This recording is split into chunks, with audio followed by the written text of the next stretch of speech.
নমস্কাৰ অসম লাইভ 24 এই বিশেষ অনুষ্ঠানলৈ মই বিশ্বজিৎ শৰ্মাই আপোনালোকক স্বাগতম জনাইছোঁ। প্ৰিয় দৰ্শক, দৈনন্দিন আমি জীৱনশৈলীত যদি চাওঁ, অধিকাংশ লোকেই বিষত আক্ৰান্ত হোৱা দেখিবলৈ পোৱা যায়।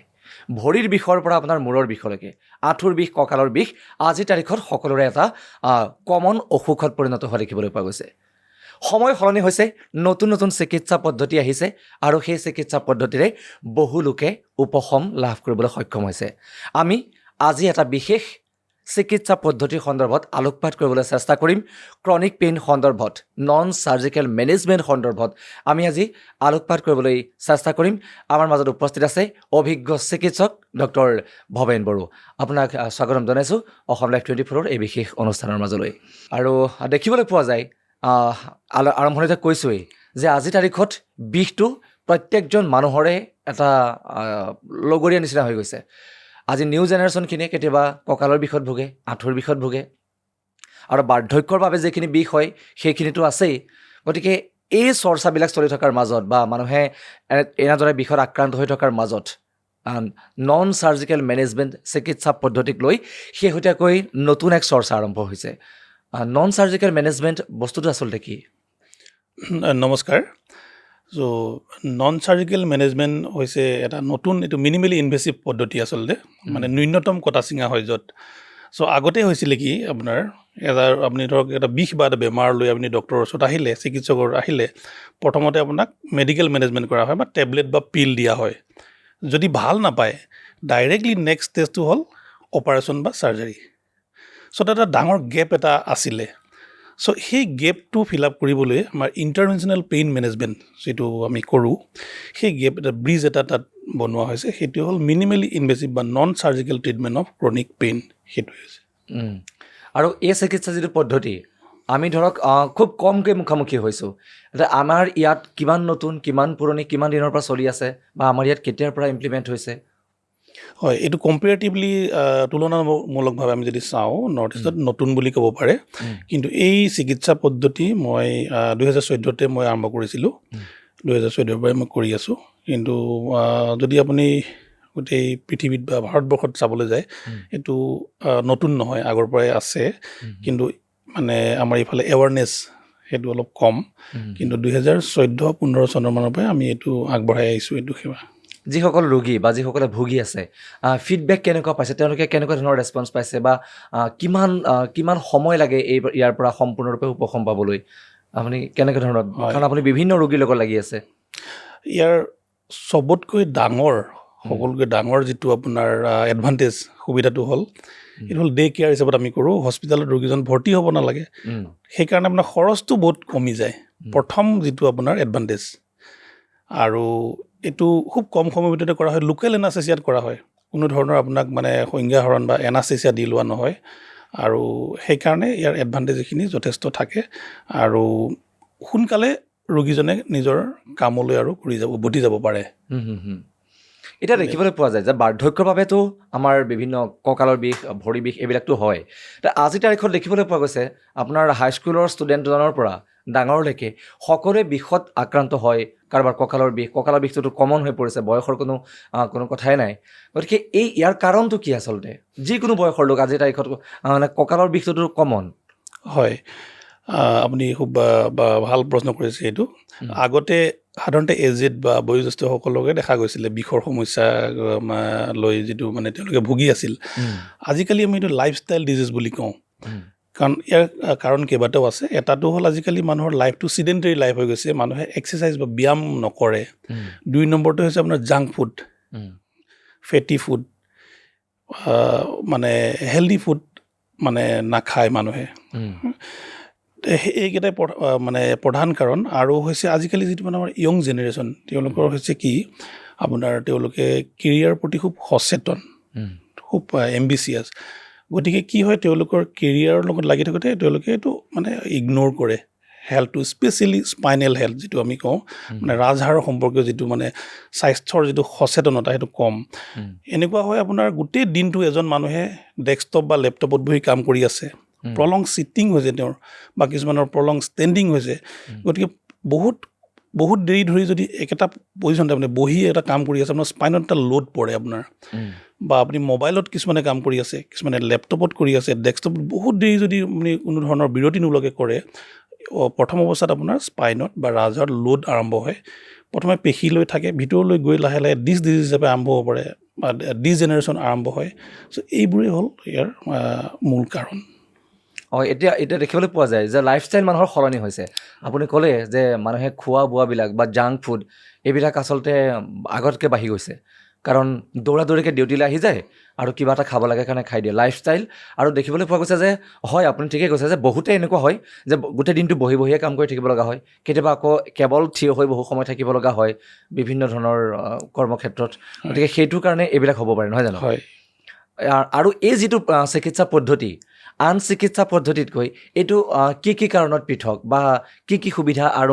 লাভ কৰিব ৰোগীসকলে যিসকল ইয়াত আক্ৰান্ত হৈছে নহয় মই ক'লোঁ এইটো মানে মিনিমেলি ইনভেচিভ মানে কোনো ধৰণৰ ডাঙৰ কটা চিঙা কৰা নহয় এইটো হ'ল most advance scientific treatment at present for chronic pain আৰু ডে কেয়াৰ বুলি ক'লোঁ আপোনাক ডে কেয়াৰ মানে একেদিনাখনে ৰোগীজনে ঘৰলৈ ঘূৰি যাব পাৰে আৰু খুব সোনকালে তেওঁ মানে নিজৰ কৰ্মস্থলীলৈ ঘূৰি যাব পাৰে তেওঁ মানে কাৰণ ৰিকভাৰী পিৰিয়ড খুব কম আৰু অন্য চিকিৎসা পদ্ধতিতকৈ ইয়াৰ ব্যয় বা ব্যয়বহুল হ'ব নে ই মিতব্যয়ী এটা চিকিৎসা পদ্ধতি হ'ব অ'পেন চাৰ্জাৰীতকৈ ডেফিনেটলি কম ইয়াৰ খৰচটো বহুত পৰিমাণে কম যেনে আপোনাৰ ধৰক মই যদি উদাহৰণস্বৰূপে ক'বলৈ যাওঁ আপোনাৰ খুব কমন যিটো আমাৰ নি পেইনৰ যিটো আঁঠুৰ যিটো সমস্যা চ' আৰ্লি ষ্টেজত যদি আমাৰ ওচৰত আহে তো তেনেহ'লে তেখেতক আমি ৰিজেনেৰেটিভ মেডিচিন বা PRP প্লেটলেট ৰিচ প্লাজমা বুলি এটা আছে মানুহজনৰ গাৰ পৰাই ব্লাড লওঁ তাৰ পৰাই আমি প্লেটলেট ৰিচ প্লাজমা বনাওঁ নেক্সট আহিলে আপোনাৰ গ্ৰ'থ ফেক্টৰ কনচেনট্ৰেট বুলি আমি এইটো আল্ট্ৰাচাউণ্ডৰ সহায়ত চাই মানে নি জইণ্টৰ ভিতৰত আমি এইটো ইনজেক্ট কৰি দিওঁ চ' এইটো আৰ্লি ষ্টেজত যদি কৰা হয় খৰচটো খুব কম কিন্তু সেই ট্ৰিটমেণ্টটো যদি ৰোগীজনে নলয় পিছলৈ ছাপ'জ অষ্ট্ৰিঅ'আৰ্থ্ৰাইটিছ গ্ৰেড 4লৈ গুচি গ'ল তেনেহ'লে ডেফিনেটলি তাৰ ডেফিনেটিভ ট্ৰিটমেণ্টটো হ'বগৈ নি ৰিপ্লেচমেণ্ট আৰু টোটেল নি ৰিপ্লেচমেণ্টৰ কষ্টটো আপুনি গম পাইছে আমাৰ PRP থিৰাপিতকৈ বহুত গুণে বেছি বহুত বেছি চ' গতিকে সময়ত যদি আপুনি আহি ক্ৰনিক পেইনৰ ট্ৰিটমেণ্টটো লয় সঠিক চিকিৎসকৰ ওচৰত ডেফিনেটলি আপোনাৰ মানে সকলো ফালৰ পৰাই আপোনাৰ আমি লাভৱানেই হ'ব আপুনিতো বিভিন্ন ৰোগীৰ সৈতে কথা বতৰা হৈ থাকে বা বিভিন্ন ৰোগীক আপুনি লগ পায় অধিকাংশ ৰোগী কিহত ভুগি আছে আজিৰ তাৰিখত আঁঠুৰ বিষ কঁকালৰ বিষ বা কোনটো জেনেৰেশ্যন বেছি আক্ৰান্ত হৈছে তো আজিকালি এইটো এজ কোনো বাৰ নাই সকলো জেনেৰেশ্যনৰ মানুহেই বিষত আক্ৰান্ত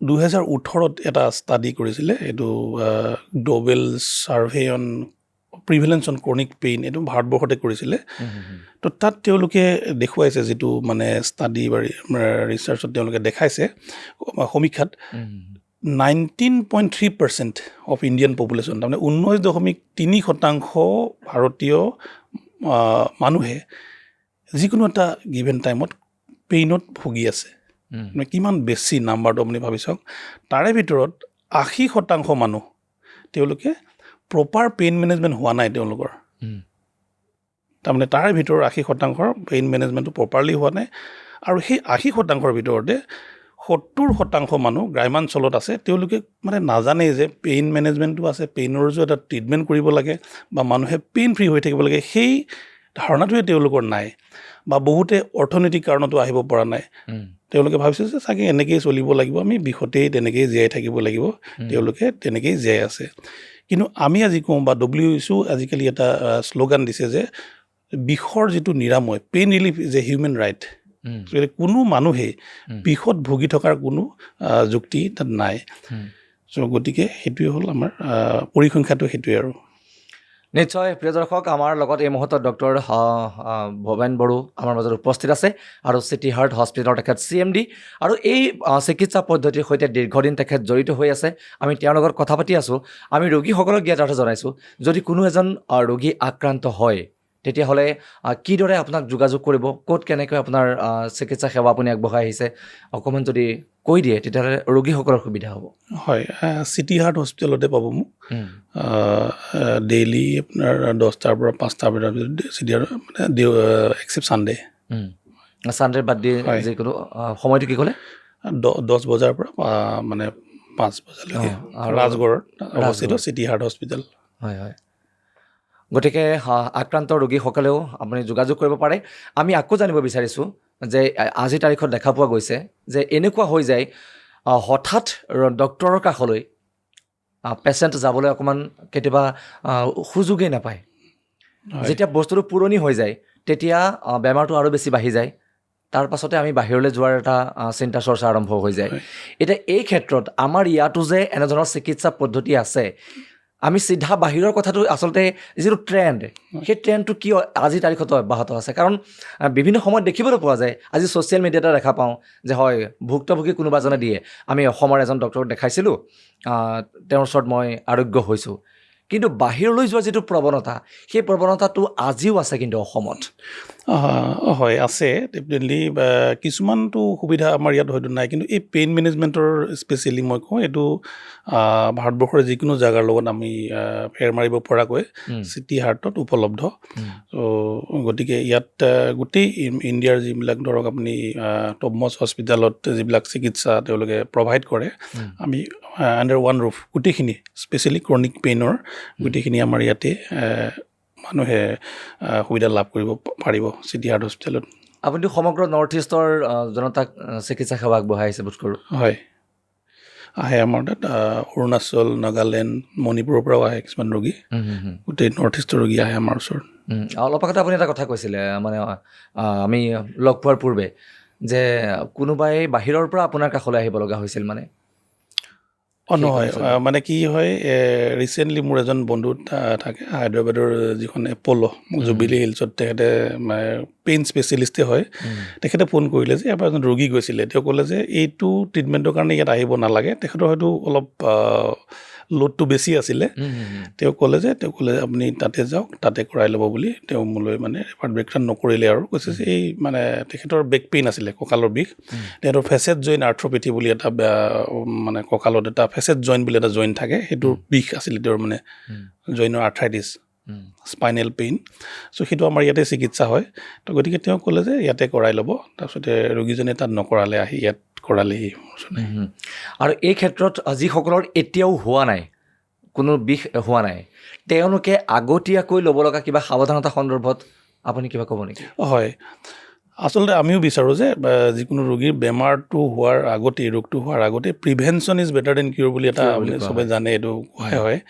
চ' গতিকে প্ৰিভেণ্টিভ মেজাৰ ল'লে আপুনি ভুগিবলৈ দৰকাৰ, মানে সেইটো ষ্টেজলৈ নাযায় যিকোনো ৰোগৰ। আপুনি যদি এতিয়া ধৰক কঁকালৰ বিষ হয়, আমি খুব সঘনাই হোৱা এটা বিষ, কঁকালৰ বিষ, সেইটো আমি অলৰেডি আলোচনা কৰিলোঁৱে যে লাইফষ্টাইল ডিজিজ। চ' লাইফষ্টাইল মডিফিকেশ্যন কৰিও আমি বহুত ৰোগৰ পৰা হাত সাৰিব পাৰোঁ। যেনে আপুনি ধৰক প্ৰলং যিবিলাক ৱৰ্ক আছে, ডেস্ক ৱৰ্ক বা কম্পিউটাৰ ৱৰ্ক বা লেপটপত যিবিলাকে কাম কৰে অফিচত, বহুত দীঘলীয়াকৈ কাম কৰিব লগা আছে আপোনাৰ, আপুনি এটা ব্ৰেক লওক মাজে মাজে, এভৰি হাফ এন আৱাৰ এটা ব্ৰেক ল'লে, আপুনি অলপ ষ্ট্ৰেচিং এক্সাৰচাইজ কৰিলে, তেতিয়া কি হ'ব, আপোনাৰ যিটো কঁকালৰ ৰাজহাড়ত যিটো লোড পৰিব আপোনাৰ, সেইটো কম হ'ব ইনিচিয়েল ষ্টেজত। 2 নম্বৰতে আমাৰ এই চাৰ্ভাইকেল স্পাইন বুলি কওঁ আমি, ডিঙিৰ পিছফালৰ যিটো অংশ, সেইটো আপুনি বহুত দেৰি যদি আপুনি একেই লেপটপ বা ডেস্কটপ বা মোবাইলত কাম কৰি থাকে, তাত লোড পৰিব পাৰে। তো আপুনি যদি ব্ৰেক লৈ এটা ষ্ট্ৰেচিং এক্সাৰচাইজ কৰে, আপুনি সেইখিনি বহু ক্ষেত্ৰত আপুনি হাত সাৰি থাকিব পাৰে কঁকালৰ বিষৰ পৰা বা ডিঙিৰ বিষৰ পৰা। 2 নম্বৰতে হ'ল ব্যায়াম কৰাটো খুব জৰুৰী। আজিকালি মানুহে এক্সাৰচাইজ নকৰে, কিছুমানে কৰে, বহুতৰ এটা ট্ৰেণ্ড আছে জিমলৈ যায়, সেইটো ঠিকেই আছে, কিন্তু ৱাকিং ইজ দ্য বেষ্ট এক্সাৰচাইজ। আপুনি স্পাইনৰ হেল্থৰ কাৰণে যদি ডেইলি আধা ঘণ্টাৰ পৰা 45 মিনিট সময় ডেইলি আপুনি ৱাকিং কৰিব পাৰে, সেইটো খুবেই ভাল, ৰাজহাড়ৰ কাৰণে খুব ভাল, বাকীটো শৰীৰৰ বাকী বেমাৰৰ কাৰণেতো ভালেই, ৰোগৰ কাৰণে, আৰু ৰাজহাড়ৰ কাৰণে এইটো খুব ভাল। 3 নম্বৰতে হ'ল আপুনি সুষম আহাৰ খাওক। সুষম আহাৰ যিবিলাকত ধৰক আমাৰ ৱেইট গেইন বা আমাৰ ৱেইট য'ত মানে নাবাঢ়ে, ৱেইট গেইন নকৰে পেচেণ্টে, তেনেকুৱা খাওক। এই 3টাও যদি আপুনি ফ'ল' কৰে, বহুত ক্ষেত্ৰত আপুনি ক্ৰনিক ডিজিজৰ পৰা হাত সাৰি থাকিব পাৰে। কেতিয়াবা এনেকুৱা হয় আকৌ, আমাৰো হয় যে মই ক'তো দুখ পোৱা নাই বা মই ক'তো আঘাত হোৱা নাই, তো হঠাৎ আপোনাৰ হাতখন বিষালে কিছু সময়ৰ বাবে বা কেইটামান দিনৰ বাবে, কেতিয়াবা হঠাৎ আপোনাৰ ভৰিখন বিষালে, তাৰপাছত নিজে নিজে ঠিক হৈ যায়, এনেকুৱা ধৰণৰ কিন্তু মই বহুতৰ ক্ষেত্ৰতো শুনা পাইছোঁ। সেইটো আচলতে কি? সেইটো আপোনাৰ ক'লোৱে এইটো যে যিটো আমাৰ এইবিলাক আছে লাইফষ্টাইল পজিশ্যনৰ কাৰণে আপুনি হয়তো প'শ্চাৰটো বহুতে ভালকৈ নবয়, বহুতে কি কৰে স্লাউচি মানে পিছলৈ হালি বহিব পাৰে বা খুব আগলৈ বেণ্ড কৰি বহিছে বহুত দেৰি ধৰি তেখেতে ডেস্কটপত কাম কৰি আছে, প্ৰপাৰলি আপোনাৰ এলব'টো ছাপৰ্ট দি লোৱা নাই বা তেখেতৰ যিটো বেকটো প্ৰপাৰ পজিশ্যনত নাই, প'শ্চাৰটো মানে ৰং হৈছে একচুৱেলি তেখেতৰ। তো এইবোৰ কাৰণতে বহুত ক্ষেত্ৰত এই সৰু সুৰা সমস্যাবিলাক আমি দেখা পোৱা যায় আৰু এইখিনি যদি আপুনি অলপ যদি কাৰেকশ্যন কৰি লয় তেনেহ'লে এই সাধাৰণ সমস্যাসমূহৰ পৰা আপুনি হাত সাৰিব পাৰিব। কেতিয়াবা কোনো লোক বহুদিন ধৰি এটা পুৰণি বিষত আক্ৰান্ত হৈ থাকে, তো সেই ক্ষেত্ৰত এই পদ্ধতিয়ে কিদৰে সহায় কৰিব? তেওঁলোকৰ ক্ষেত্ৰতো নন চাৰ্জিকেল মেনেজমেণ্টে মানে উপকাৰ সাধন কৰিব নিশ্চয়। হয়, আমি আচলতে বিষটো এইখিনিতে মই আপোনাক অকণমান ব্যাখ্যা কৰিব লাগিব। বিষটো আমি দুভাগত ভগাইছোঁ। এটা হ'ল একিউট পেইন, হঠাতে হোৱা বিষ। আজি ধৰক আপুনি এটা দুখ পালে পৰিলে আপোনাৰ বিষ হ'লে এইটো হঠাতে হৈছে, আপুনি এটা পেইন কিলাৰ খালে বা বিষৰ এটা দৰৱ খালে ভাল পাই গ'ল, বা আপুনি আইচ অকণমান তাতে আইচ কম্প্ৰেছন দিলে ভাল পাই গ'ল, বা চাৰ্জাৰী কৰিছে আপোনাৰ এপেণ্ডিক্স অপাৰেশ্যন কৰিছে, অপাৰেশ্যনটো কৰাৰ কাৰণে এইটো একিউট পেইন বুলি কওঁ আমি। সেইটো অপাৰেশ্যনটো ঠিক কৰাৰ লগে লগে আপোনাৰ ভাল হৈ গ'ল। আৰু এবিধ বিষ আছে যিটো আমি চিকিৎসা কৰোঁ, এইটো হ'ল ক্ৰনিক পেইন। ক্ৰনিক পেইন হ'ল 3 মাহতকৈ যদি বেছি এটা বিষ আপোনাৰ বহুত দিনলৈ হৈ আছে, 3 মাহ বা তাতকৈ বেছি, সেইটো আমি কওঁ ক্ৰনিক পেইন। এইকেইটা বিষে আপোনাৰ বাৰে বাৰে হৈ আছে। সেই ক্ৰনিক পেইনৰ চিকিৎসাটো খুব জটিল। চ' ক্ৰনিক পেইনৰ লগে লগে তাৰ লগত বহুতকেইটা সমস্যা আহে। এটাটো হ'ল বহুত আমি দেখি পাওঁ যে এনেকুৱা ধৰণৰ ক্ৰনিক পেইনৰ ৰোগীসকলে তেওঁলোকে ডিপ্ৰেশ্যনত ভোগে, ডে টু ডে ৱৰ্ক কৰিব নোৱাৰে, তেওঁলোকে ছ'চিয়েলাইজ কৰিব নোৱাৰে। সেইটো আপোনাক আৰ্থ-সামাজিক প্ৰভাৱটো বহুত বেছি। চ' গতিকে ক্ৰনিক পেইনৰ লগত আপোনাৰ বহুত পেচেণ্টে ডিপ্ৰেশ্যনত ভোগে, বহুতে খাবলৈ মন নাযায়, লছ অফ এপেটাইট হয়, টোপনি নাহে। তো এনেকুৱা কিছুমান সমস্যা দেখা পোৱা যায়। তো সেইকাৰণে ক্ৰনিক পেইন আপুনি যদি সময়ত আপুনি ট্ৰিটমেণ্ট নকৰে, পিছত কঠিন হৈ পৰেগৈ কৰাটো, আৰু সেইকাৰণে সময়মতে ট্ৰিটমেণ্ট কৰাটো খুব দৰকাৰ। মোৰ অৱশ্যে মোৰ ব্যক্তিগতভাৱে এতিয়া অকণমান কনচেপ্টটো ক্লিয়াৰ হৈছে, কাৰণ এনেকুৱা ধৰণৰ ক্ৰনিক পেইনত আমি ভোগা নাই বাৰু। যিসকলে ভুগিছে তেওঁলোকে নিশ্চয় বুজি পাব যে কিমান সমস্যাৰ সৈতে যুঁজ দিব লগা হয় ক্ৰনিক পেইন হ'লে। আৰু এই ক্ষেত্ৰত ৰোগীসকল যিসকল পুৰণি ৰোগী, মানে কেতিয়াবা এনেকুৱা হৈ যায় ভৰি পৰ্যন্ত ফুলি যায়, তেওঁলোকে ক'তো চিকিৎসা কৰা নাই, পুৰণি হৈ গ'লে সেই ৰোগীসকলৰ ক্ষেত্ৰত মানে যিটো আপোনাৰ চিকিৎসা পদ্ধতি সেইটো বেছি কষ্টকৰ হ'ব নেকি? মানে নহয়, আমি প্ৰথমতে আমি চাওঁ যে বিষৰ উৎপত্তি স্থলটো উলিয়াই লওঁ। যিকোনো জেগাত এজন যদি বিষৰ ৰোগী, ক্ৰনিক পেইনৰ এটা পেচেণ্ট যদি আহিলে, উদাহৰণস্বৰূপে আমি কঁকালৰ বিষয়ে আমি খুব কমন যিটো ৰোগ আৰু কঁকালৰ বিষৰ ৰোগী এটা যদি আমাৰ ওচৰত আহে, আমি প্ৰথমতে চাব লাগে যে কঁকালৰ বহুত কাৰণত হ'ব পাৰে। তাৰ কাৰণ বহুতকেইটা আছে, এটা নহয়। তাত মাছলছ আছে, পেশী আছে, তাত লিগামেণ্টছ আছে, তাৰপিছতে আপোনাৰ কুচন আছে। আমাৰ যিটো ৰাজহাড়টো আপোনাৰ 33 ভাৰ্টিব্ৰাৰ সমষ্টি, তাৰ মাজত 2টা ভাৰ্টিব্ৰাৰ মাজত আমাৰ মানে আমি ইণ্টাৰভাৰ্টিব্ৰেল ডিস্ক বুলি কওঁ, কুচন সদৃশ কিছুমান পদাৰ্থ থাকে, তাত হ'ব পাৰে। তাত নাৰ্ভছ থাকে, সৰু সৰু জইণ্ট আছে। আৰু যদি আমি অলপ তললৈ আহোঁ, মানে কঁকালৰ তলৰ অংশলৈ, আমি চেক্ৰইলিক জইণ্ট বুলি কওঁ, তাত হ'ব পাৰে। গতিকে আমি উৎপত্তি স্থলটো প্ৰথমে উলিয়াই লওঁ। প্ৰথমে আমি ৰোগীজন আহিলে তেখেতক আমি ক্লিনিকেল এক্সামিনেশ্যন কৰি গম পাওঁ বহুত কথা, তেখেতৰ লগত কথা পাতি হিষ্ট্ৰীটো লৈ আমি গম পাওঁ যে এইটোৱেই হ'ব পাৰে তেখেতৰ বিষৰ উৎপত্তি স্থল। নেক্সট ফেজত আহিলে আমাৰ ইমেজিং বুলি কওঁ, আমি এক্সৰে, CT and MRI সেইটো কৰোৱা হয়, আৰু আমি ব্লাডৰ কিছুমান টেষ্ট কৰাওঁ। এই গোটেইকেইটা মিলাইহে আমি এটা কনক্লুশ্যনত আহোঁ যে এই ৰোগীজনৰ এইটোৱে অসুখ হৈছে। চ' ডায়েগনচিছটো কৰাটো খুব ইম্পৰ্টেণ্ট। এতিয়া বহুত ক্ষেত্ৰত আমি দেখা পাওঁ ডায়েগনচিছ নহয়। কঁকালৰ বিষ বুলি ক'লে বহুত মানুহে ভাবে যে এইটো শ্লিপ ডিস্ক বা ছায়াটিকা হৈছে, কমন কনচেপ্ট, কিন্তু সেইটো ভুল। বহুত বস্তু আছে কঁকালত আমাৰ, মানে লোৱাৰ বেকত। ঠিক তেনেকৈ আমাৰ চাৰ্ভাইকেল স্পাইন বা ডিঙিৰ পিছফালৰ যিটো বিষ, তাতো বহুত ধৰণৰ ষ্ট্ৰাকচাৰ্ছ আছে। চ' গতিকে আমাৰ ডায়েগনচিছটো কৰি লোৱাটো খুব দৰকাৰ। ডায়েগনচিছ হৈ যোৱাৰ পিছত ট্ৰিটমেণ্ট পাৰ্টটো একেবাৰে সহজ, সেইটোতো মানে প্ৰট'কল মতে সেই ট্ৰিটমেণ্টটো আমি কৰোঁ। গতিকে কঠিন পাৰ্টটো হ'ল আপোনাৰ ডায়েগনচিছ কৰাটো, যে কিহৰ কাৰণে একচুৱেলি তেওঁৰ বিষটো হৈছে। এইটো তেনেকুৱা কথা আছে নেকি যে বহুত বেছি বয়সৰ ৰোগীৰ ক্ষেত্ৰত এই চিকিৎসা পদ্ধতিটো ইমপ্লিমেণ্ট কৰিবলৈ অকণমান কষ্টকৰ বা এনেকুৱা কিবা কথা আছে? নাই, যিকোনো বয়সৰ লোকে চবতে কাৰণ আমি লোকেল এনাস্থেচিয়াতে যিহেতু কৰোঁ বয়সৰ কোনো এটা সীমা তেনেকুৱা নাই ধৰক কোনোবাৰ দুৰ্ঘটনাত পতিত হৈছিল তেওঁ অপাৰেশ্যন কৰিলে ঠিকো হ'ল তাৰ পাছত তেওঁৰ বিষটো অলপ থাকি গ'ল কিন্তু সেই পেইনটোৱে তেওঁক আমনি কৰে হয় তেনে ৰোগীৰ ক্ষেত্ৰত তেনে ৰোগীৰ ক্ষেত্ৰতো আমাৰ হাতত চিকিৎসা আছে তেখেতৰ আহে তেনেকুৱা ৰোগী কিছুমানো অপাৰেশ্যনটো হৈ গ'ল কিন্তু তেখেতৰ বিষটো ভাল পোৱা নাই তাৰ কাৰণেও আমাৰ মিনিমেল ইনভেচিভ কিছুমান চিকিৎসা পদ্ধতি আছে এতিয়া যিসকল লোকে ক্ৰনিক পেইনত ভুগি আছে সেইসকলৰ প্ৰতি আপোনাৰ এজন চিকিৎসক হিচাপে আপোনাৰ আহ্বান কি থাকিব সেইসকল ৰোগীলৈ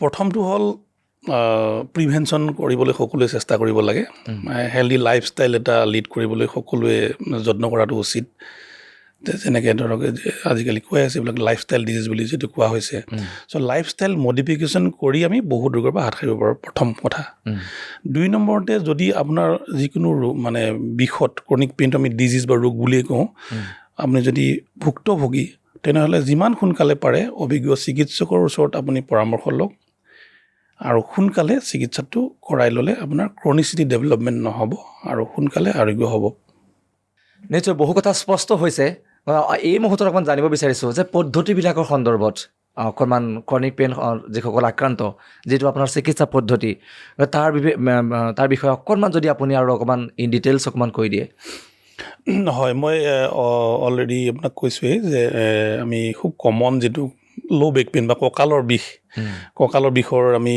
মানে যিবিলাক চিকিৎসা পদ্ধতি তাৰ বিষয়ে অকণমান ক'ব বিচাৰিছোঁ চ' আমি প্ৰথমতে আমি ডায়েগনচিছটো কৰিব লাগিব কিহৰ কাৰণে তেওঁ কঁকালৰ বিষটো কোনটো জেগাৰ পৰা তেখেতৰ বিষৰ উৎপত্তি স্থলটো কোনটো যদি তেখেতৰ আমাৰ যিটো কমন টাৰ্ম আৰু কমন পপুলেশ্যন শ্লিপ ডিস্ক বা ছায়াটিকা বুলি যিটো কয় সেইটো হৈছে আপোনাৰ ইণ্টাৰভাৰ্টিবল ডিস্কখন জেগাৰ পৰা ওলাই আহি আমাৰ নাৰ্ভত হেঁচা প্ৰয়োগ কৰে চ' প্ৰথমতে ৰোগীজনৰ কঁকালৰ বিষ হ'ব লাহে লাহে বিষটো ভৰি লৈ যাব সেইটো আমি ৰেডিকুলোপেথি বুলি কওঁ মেডিকেল মানে লেংগুৱেজত তাৰমানে এইটো আমি বুজিব লাগিব যে তেখেতৰ কঁকালৰ বিষৰ সেই কোচন সদৃশ পদাৰ্থটো ওলাই আহি নাৰ্ভত হেঁচা প্ৰয়োগ কৰিছে আমি সেইটো সময়ত যদি এখন MRI কৰোঁ তেতিয়া গম পাম যে MRIত ক্লিয়াৰলি ওলাব যে তেখেতৰ ছাপ'জ আমি উদাহৰণস্বৰূপে L4-5 যিটো ডিস্ক সেইখন ওলাই আহি L5 যিটো নাৰ্ভ তাত হেঁচা প্ৰয়োগ কৰি আছে চ' আমি ডায়েগনচিছটো কনফাৰ্ম হ'ল চ' সেইটোৰ কাৰণে আমাৰ প্ৰথমতে আমি কিছুমান এপিডুৰেল ইনজেকশ্যন বুলি কওঁ আমি সেইটো এটা মিনিমেলি ইনভেচিভ এটা ট্ৰিটমেণ্ট আমি সেই নাৰ্ভৰ গুৰিত কিছুমান এণ্টি ইনফ্লেমেটৰী মেডিচিনছ আৰু লোকেল এনাষ্টেটিক কিছুমান ইনজেক্ট কৰি দিওঁ সেইটো ফ্ল'ৰস্কপি এক্সৰে গাইডেঞ্চ এক্সৰে আৰু আল্ট্ৰাচাউণ্ডৰ সহায়ত আমি সেই জেগাটো আমি লোকেট কৰি লওঁ উলিয়াই লৈ পাৰ্টিকুলাৰলি আমি কনফাৰ্ম হ'ব যে এইটোৱে জেগাতে তেখেতৰ মানে পেথলজি বা বেমাৰটো আছে তো সেই জেগাত আমি এণ্টি ইনফ্লেমেটৰী মেডিচিন ইনজেক্ট কৰোঁ ৰোগীজনে সম্পূৰ্ণৰূপে আৰোগ্য হয় বহুত ক্ষেত্ৰত তাৰ পিছতো যদি তেখেতৰ আৰোগ্য নহ'ল তে নেক্সট আমি প্লেন কৰোঁ যে নেক্সট ষ্টেপ কি আছে সেইটো হ'ল মিনিমেলি ইনভেচিভ ইণ্টাৰভেনশ্যনে হয় সেইটো আমি এণ্ডস্কোপিক ডিস্কেক্টমি বুলি কওঁ এটা এণ্ডস্কোপ আছে আমি সেইটো লোকেল এনাস্থেচিয়াৰ সহায়তে কৰোঁ পিছফালৰ পৰা আমি পিঠিৰ পিছফালৰ পৰা সেই এণ্ডস্কোপটো ভৰাই তাতে আপোনাৰ এটা বিন্ধা এটা কৰি পাৰ্টিকুলাৰলি সেই ডিজিজ পাৰ্টটো আমি এইটো ডিছেক্ট কৰি দিওঁ মানে ডিছেক্ট কৰি কাটি উলিয়াই দিয়া হয় তাৰ পৰা সেইটো আমি এক্সৰে গাইডেঞ্চ আৰু তাতে আমি মনিটৰত চাই কৰোঁ চ' সেই ডিকম্প্ৰেশ্যন যিটো কম্প্ৰেশ্যন হৈ আছিলে নাৰ্ভডালৰ হেঁচা প্ৰয়োগ কৰি আছিলে সেই হেঁচাটো তাৰ পৰা আঁতৰাই দিয়া হোৱাৰ লগে লগে ৰোগীজনে সম্পূৰ্ণৰূপে বিষমুক্ত হৈ যাব আৰু সেইটো আমি এদিন কেতিয়াবা কিছুমান পেচেণ্টক ডে কেয়াৰ হিচাপে কৰা যায় আৰু কিছুমান পেচেণ্টে এদিন ভৰ্তি হৈ থাকে হস্পিটেলত নেক্সট ডে আমি ডিচাৰ্জ কৰি দিওঁ আৰু চাৰ্জিকেল ট্ৰিটমেণ্টতকৈ মোৰ এনেকুৱা লাগিছে যেন ই অকণমান মানে শংকামুক্ত আৰু নহয় জানো হয় মানে অ'পেন চাৰ্জাৰী আজিকালি স্পাইনৰ ক্ষেত্ৰত বহুত কমি গ'ল কাৰণ যিহেতু মিনিমেলি ইনভেচিভ এইবিলাক প্ৰচিডিউৰ আমাৰ ওলাইছেই চ' অ'পেন চাৰ্জাৰীত আজিকালি হ'ল কি কনচেপ্টটোৱে হৈছে আজিকালি যে মিনিমেলি ইনভেচিভ অকল স্পাইন বা পেইন মেনেজমেণ্টৰ ক্ষেত্ৰতে নহয় আপুনি দেখিব যে চিকিৎসা বিজ্ঞানৰ সকলো বিভাগতে আজিকালি আপুনি জেনেৰেল চাৰ্জাৰী হওক মানে হাৰ্টৰ অপাৰেশ্যনে হওক বা যিকোনো অপাৰেশ্যন আজি মিনিমেলি ইনভেচিভ মানে ন্যূনতম কটা চিঙা কৰি যিমানে আমি চিকিৎসা কৰিব পাৰোঁ ৰোগীজনৰ কাৰণে সিমানেই ভাল তো ন্যূনতম কটা চিঙা মিনিমেলি ইনভেচিভ ট্ৰিটমেণ্টত এডভান্টেজ এইটোৱে হ'ল আপোনাৰ যাত মানে কোলেটেৰেল ডেমেজটো নহয় মানে যিবিলাক আনৱান্টেড ডেমেজ আমাৰ সেইটো আমি এভইড কৰিব পাৰোঁ। এতিয়া মই শেষত এটা প্ৰশ্ন সুধিব বিচাৰিছোঁ যে অধিকাংশ মানুহে আজিকালি গাড়ী চলায়, আমি নিজেও ভুক্তভোগী, যে গাড়ী চলোৱাৰ কাৰণেও আকৌ এটা কঁকালৰ বিষ এটা আৰম্ভ হয়। হয়, গতিকে সেই যিসকলে গাড়ীত জাৰ্ণি কৰি থাকিব লগা হয় বা চলাই থাকিব লগা হয়, সেইসকলৰ প্ৰতি তেওঁলোকে কেনেকুৱা ধৰণৰ প্ৰিকশ্যনছ ল'ব লাগিব যাতে গাড়ী চলোৱা মানে কঁকালৰ বিষৰ কাৰণটো কেৱল গাড়ী চলোৱা যাতে হ'ব নালাগে, তাৰ কাৰণে তেওঁ কেনেকৈ নিজকে প্ৰিপেয়াৰ কৰিব? হয়, আমাৰ সেইকাৰণে আপুনি ৰেগুলাৰ এটাটো হ'ল আপুনি ব্ৰেক লওক, এটা ইণ্টাৰভেলত এটা ব্ৰেক লওক, যেনে কণ্টিনিউৱাছ কৰি থাকিলে মানে লোডিংটো বেছি হ'ব, সেইটো আপুনি এভইড কৰিবৰ কাৰণে ব্ৰেক লওক। 2 নম্বৰতে ৰেগুলাৰ আপুনি যিবিলাক বেক মাছলছ সেইবিলাক ষ্ট্ৰেংথেন কৰি ৰাখক, আপুনি এক্সাৰচাইজ কৰক। বেক মাছল আছে আমাৰ কোৰ মাছল বুলি, কোৰ ষ্ট্ৰেংথেনিং এক্সাৰচাইজ বুলি কয়, মানে স্পাইনেল মাছলবিলাকৰ আপোনাৰ ষ্ট্ৰেংথেনিং এক্সাৰচাইজ কিছুমান আছে, সেইটো ৰেগুলাৰ কৰিলে আপোনাৰ মাছলটো যিমানে ষ্ট্ৰং হ'ব আপোনাৰ ভিতৰত লোডটো নপৰিব, ডিস্কত আপোনাৰ লোডটো নাহিব, ডিস্ক বা নাৰ্ভ ভিতৰলৈ নাযাব আপোনাৰ লোডটো, কাৰণ মাছুলেই লৈ ল'ব তাৰ লোডটো। যেনেকৈ আমি আঁঠুৰ বিষৰ ক্ষেত্ৰতো কওঁ, আমি কোৱাড্ৰিচেপ ষ্ট্ৰেংথেনিং এক্সাৰচাইজ কৰিবলৈ দিওঁ, যে আঁঠুৰ মানে গাঁঠিলৈ যাতে লোডটো নাহে। ঠিক একেধৰণে কঁকালৰ ক্ষেত্ৰতো আপুনি যদি ৰেগুলাৰ এক্সাৰচাইজ কৰে আপোনাৰ মাছল ষ্ট্ৰেংথ ঠিকে থাকে, লোডটো কম হ'ব, প্লাছ আপুনি টাইম টু টাইম ব্ৰেক লওক। নিশ্চয়, বহু কথাই পতা হ'ল। মাজতে আমি কৈছিলোঁ যে আমি যিকোনো ৰোগৰ ক্ষেত্ৰত আমি বাহিৰলৈ যোৱাৰ এটা প্ৰৱণতা আছে, সেইটো অৱশ্যে আমি ক্ৰিটিচাইজ কৰা নাই। অভিজ্ঞ চিকিৎসক যিকোনো স্থানত থাকিব পাৰে। আজি দিল্লীত থাকিলে যদি কোনোবা এজন অভিজ্ঞ চিকিৎসকৰ ওচৰত ইয়াৰ পৰা কোনোবা গৈছে, সেইটো নিশ্চয় ক্ৰাইম হ'ব নোৱাৰে, সেইটো হ'ব পাৰে চিম্পল। কিন্তু আমাৰ মাজতো যে এনেকুৱা চিকিৎসা পদ্ধতি আছে, আমি খুব চাগে কমকৈ জানো, ইয়াত অকণমান সজাগতাৰ হয়তো অভাৱ আছে। গতিকে শেষত এই সমগ্ৰ নন চাৰ্জিকেল মেনেজমেণ্ট বিষয়টোৰ সন্দৰ্ভত আপুনি অসমৰ দৰ্শকসকলক কি ক'ব বিচাৰিব শেষত এই সমগ্ৰ বিষয়টোৰ প্ৰতি বা সজাগতা সৃষ্টিৰ বাবে, যে এনেকুৱা ধৰণৰ চিকিৎসা পদ্ধতি আছে, এই চিকিৎসা পদ্ধতিৰো উপশম লাভ কৰিব পাৰি, এই বিষয়টোৰ সন্দৰ্ভত আপোনাৰ যদি শেষ কিবা আহ্বান আছে আপুনি ক'ব পাৰে কেমেৰাত? হয়, এই ক্ষেত্ৰত মই এইটোৱে ক'ব বিচাৰোঁ যে আজিকালি যিটো মই অলৰেডি আপোনাক কৈছোঁৱেই যে পেইন ৰিলিফটো এটা হিউমেন ৰাইট বুলি যিহেতু কোৱা হৈছে, সেইটো মানৱ অধিকাৰ। কোনো মানুহে বিষত ভুগি থাকিব নালাগে, কাৰণ ইয়াৰ পিছত বহুত বেছি সমস্যা আপোনাৰ বাঢ়ি যাব পাৰে। গতিকে সময়মতে যদি আপুনি এই বিষৰ যিটো চিকিৎসা সময়মতে আপুনি সঠিক সময়ত সঠিক চিকিৎসকৰ ওচৰত যদি কৰে, এই আপুনি পূৰা নিৰোগী এটা জীৱন আপুনি যাপন কৰিব পাৰিব আৰু বাকী সমস্যাবিলাকৰ পৰা আপুনি হাত সাৰি থাকিব পাৰিব। নিশ্চয় ধন্যবাদ জনালোঁ। আৰু বহু কথা স্পষ্ট হ'ল আজি এটা নজনা চিকিৎসা পদ্ধতিৰ বিষয়ে। মোৰ লগতে নিশ্চয় অসমবাসীয়েও এটা নতুন চিকিৎসা পদ্ধতি সন্দৰ্ভত গম পালে। বিভিন্ন জেনেৰেশ্যন আজিকালি বিভিন্ন বিষত আক্ৰান্ত হোৱা দেখিবলৈ পোৱা গৈছে, কিন্তু কি চিকিৎসা কৰিম, কোন চিকিৎসকৰ আমি কাষ চাপিম, তাক লৈ আমি আচলতে এক দুদুল্যমান পৰিস্থিতিৰ সন্মুখীন হ'ব লগা হয়। আৰু আমি আশা কৰিম যে এই অনুষ্ঠানে আপোনাক নিশ্চয়কৈ কিছু এক বাৰ্তা দিছে, আপুনি কিছু ইনফৰমেশ্যন নিশ্চয় লাভ কৰিছে। যদি এনে বিষয়ত আপুনি আক্ৰান্ত, তেতিয়াহ'লে আপুনি সংযোগ স্থাপন কৰিব পাৰে চিটি হাৰ্ট হস্পিটেলৰ সৈতে। আজি CMD ডক্টৰ বড়ো ছাৰ আমাৰ সৈতে উপস্থিত আছিল।